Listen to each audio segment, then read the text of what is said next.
Grabe, nakaka-bless. Meron talagang paraan ng Panginoon kung paano tayo i-bless, no?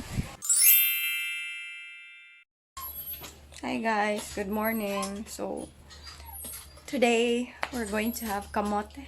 Kamote for morning, kamote for lunch, and kamote for dinner. Kamote whole day. Sa kamote, be. Nami? Nahan ka? Okay.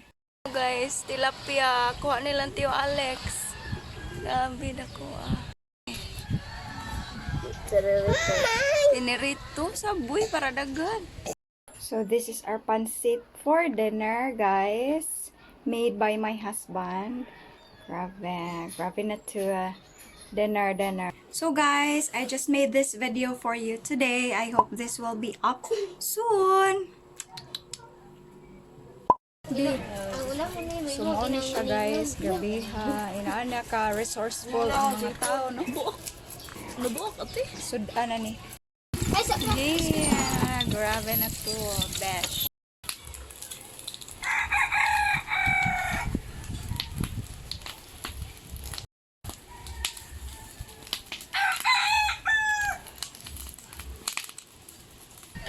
So guys, nandito ako sa labas. First time na nandito ako sa ilalim ng ano ba to? Hugas. Clip ko ah. Yan.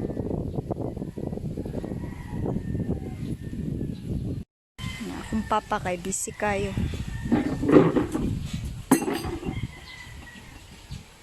Busy kay pang limpyo. Ako mga my kids are nasa attic.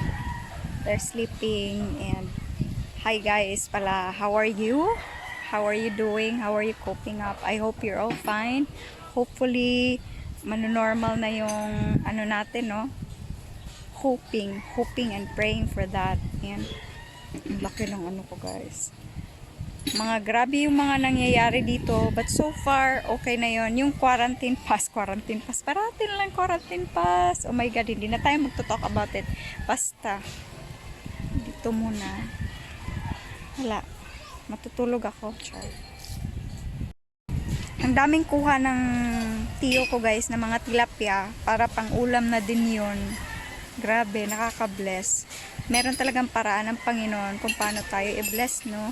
Sila tiyo, ano sila, marami sila sa ano nila, family.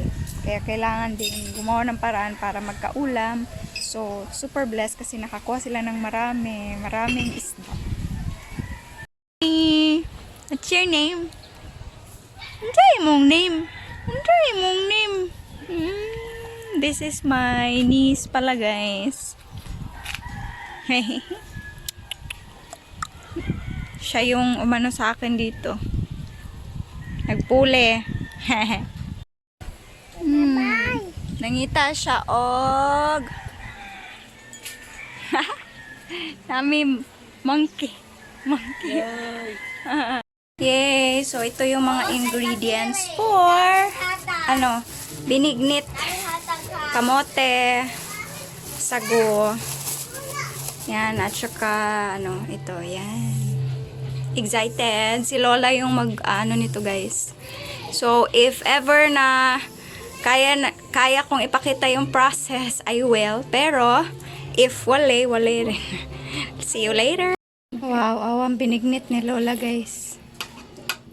Ya, kumusta la? Lami? Lami.